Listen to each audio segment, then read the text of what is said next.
Let's add butter into chai. This is my last day in northern Pakistan and I'm in a town called Shigar. So he's making namkeen chai, which sounds quite similar to a Kashmiri chai, but the difference here is he's also adding butter. I've never seen someone add butter to their chai. So these are the tea leaves for namkeen chai. Namkeen basically means salty, so salty tea. He'll boil it in water with baking soda until it turns red. He'll also add some salt and it's pretty much Kashmiri chai, but the main difference is that after he adds in the milk, he's also adding in butter, which I've never seen before, and I guess this is how they do it up here in the north. I'm at the food corridor in Shigar, Pakistan with head chef Waqar Yunus, and he's been doing this for about 30 years. Him and his team invited me to the back kitchen to show us how they get things done. We're going to be cooking 3 different dishes here. The first dish is a pancake called kaseer, and it's kind of like the ones that we had in Hunza, but this one isn't sweet, so there's no sugar and it's more on the salty side. Everything here is local, so it's made with locally grown wheat that's then milled into a flour, and he uses that to make this batter. And the way that he pours the batter into the pan kind of reminds me of a crepe. It's very thin, he's not really using a lot of the batter, and he'll give it a toss every now and then to make sure each side is nice and brown, and that's pretty much it. I'm already liking the way the chef cooks. He's always cleaning as he cooks, and he's also always tasting as he goes. The other dish that chef is going to be making is called chobale, which is basically like a chicken and lentil stew. He's going to start off with some onions and garlic into a pan. He'll then add some tomatoes, black pepper, turmeric, ginger, water, and some salt to make a really nice base for this stew.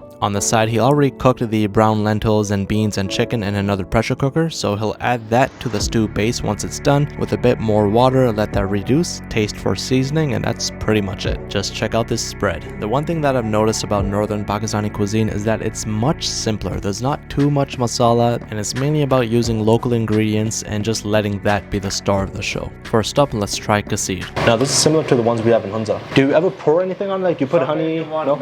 Apricot jam, anything, but it's normally we use like without anything. So it's basically like a plain crepe. It's a bit more fluffier. It's nice. Next up, chobale, which is that lentil and chicken stew. It reminds me of like a really nice chicken soup, and we're gonna finish it off with our namkeen chai. So this is the one that has butter in it, and there's no sugar. It's a bit salty. I never tried anything in terms of coffee or chai with butter. It's good. I think my favorite thing here so far is going to be the what's it called again? Chobale. That was our last stop for the northern Pakistan tour. That's it. Happy and sad at the same time. I know, right? The next, I guess, part of our tour is going to begin, actually tomorrow morning I'm headed to Islamabad, and then we will begin our journey to Peshawar, Lahore, and Rawalpindi. Yeah. And I also can't forget about Karachi, which is where my relatives currently live. I'm definitely coming back to the northern areas because there's just so much beautiful things to see and experience. But for now, the first stop is going to be Peshawar, and I can't wait to show you guys some more Pakistani cuisine.